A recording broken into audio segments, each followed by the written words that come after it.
Hey, Martyn, the biggest issue at hand, and where people are no doubt wanting insight and maybe even some encouragement for some, the Victorian election. Lots of listeners would have been staying up late on Saturday night, as I was, to see the election results. What were your impressions? Well, it was a bad result, is the first thing to say. Not a surprising result, but a bad result. I think, Neil, I was on your program the day before, and I said that I was expecting the Andrews government to be returned, and that I was expecting that the upper house also would probably lean to the sort of Labor, Greens and Reason Party side of the spectrum. And that looks like it's going to be correct. The upper house is not quite sealed yet, although it's looking a certain way, and it's not great. And certainly, as we know, Matthew Guy led the Liberals to another crushing defeat, his second crushing defeat in Victoria. And I suppose I'd want to say, just on the politics side of things, not so much on the spiritual side, but on the politics side, it was sort of a foregone conclusion. Most of us who were observing this, and many people who were advising Matthew Guy himself, were warning him that if he did not offer a difference, if he did not offer an alternative to the Andrews government in every way, then people simply wouldn't vote for him. Because what you end up doing when you try to pander to the Andrews government, when you try to mimic them, when you don't stand up to them, but you sort of become a light version of them, is that you become an imitator. And nobody wants to vote for an imitation. Nobody wants to vote for a counterfeit. Everybody's going to vote for the real thing. So if you've got the real Daniel Andrews or the try-hard Daniel Andrews, you're going to vote for the real Daniel Andrews. You need to have an alternative. And when there's no alternative, people have nowhere to go. And I suppose that's also why the minor party vote was so high in this election, because people were looking for an alternative. They were looking for somewhere else to go. And the Liberals simply didn't provide it.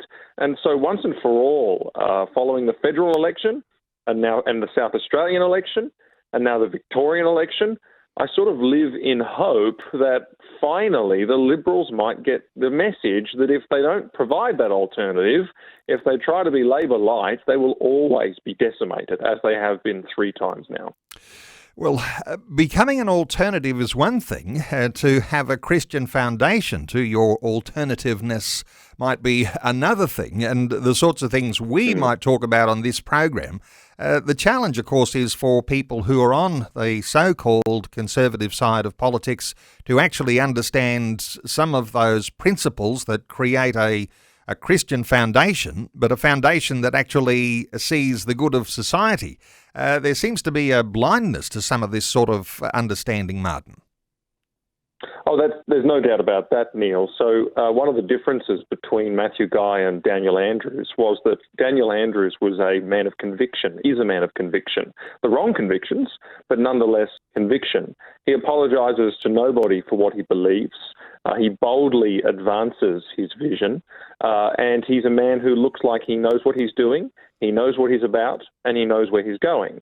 And when people are being governed by someone like that, and I'm talking about non-ideological people, just ordinary Australians who are not very connected in with politics at all, they feel secure in the fact that they have a leader who knows what he's doing and a leader who seems to be on the forward march and has great confidence. And so Daniel Andrews' evil actually comes from his strength. He is really strong in conviction. But on the Matthew Guy side of the ledger, there was no conviction. The Liberal Party sort of put together a mishmash of policy which had dropped out of polls and focus groups. They were chasing votes here, there and everywhere, and they weren't doing it on the basis of conviction. It was just a list of things, a shopping list that was to quote-unquote win the election. And Matthew Guy's evil was not in his strength of conviction, it was in his weakness. And what he did at every turn was show weakness. And when matters of principle came up, for example, Renee Heath's church affiliation, upper house Liberal candidate, Daniel Andrews will come out and say, that's bigotry, and he'll show great confidence. And then what will Matthew Guy do? He'll come out and he'll disown her in the media, and he'll show great weakness. And they're both wrong. And the evil of one is the strength, and the evil of the other is the weakness. And so you have a crisis of conviction on the weaker side of politics, which at the moment is the Liberal side.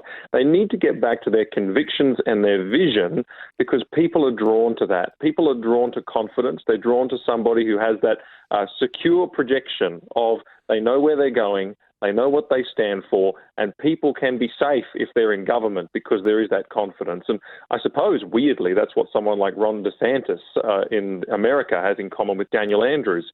Opposite sides of the political aisle, but both formidably popular because they are men of confidence and conviction, and they project that. The Liberals need to get back to their principles and have confidence in them. Let's talk about the extra part of the equation that hasn't attracted as much publicity yet. And of course, we were talking about this on Friday in our preview as to what might happen in the upper house in Victoria.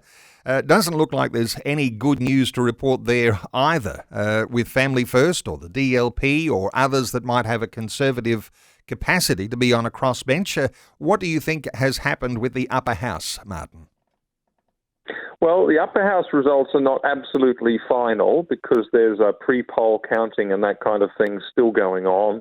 The initial preview, though, and the projections that the ABC, including Anthony Green, who's very reliable, are putting out, are looking like, at the moment, that between the Labor Party, the Greens, and the Reason Party, which is Fiona Patten, who is, probably left of the Greens, that group is looking to have about 20 seats.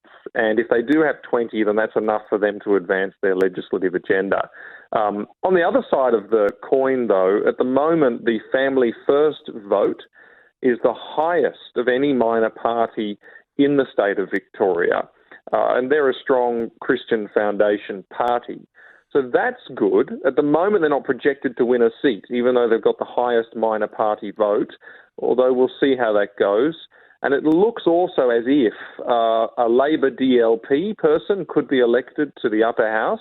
Now, they're a strong Christian Foundation party, and also a couple of pro-religious freedom candidates, people like Jeff Borman from the Shooters, Fishers and Farmers for Western Victoria, and potentially a One Nation person, from Ricky Lee Tyrrell from Northern Victoria. So there's a couple of pro-freedom candidates in there, at least one strong Christian Foundation candidate, and also good to see that the woman who was vilified for her church affiliation, Andrew Thorburn style, Renee Heath, who Matthew Guy tried to disown, she was actually elected first in her region. So she got a fair bit of backing. So whilst the overall picture might look a little worrying, there are little green shoots there. There are some opportunities for voices to be in that parliament for truth and righteousness going forward. So we just keep an eye on that, and we'll see how it finally pans out, and perhaps we'll be talking about it again in a week or two.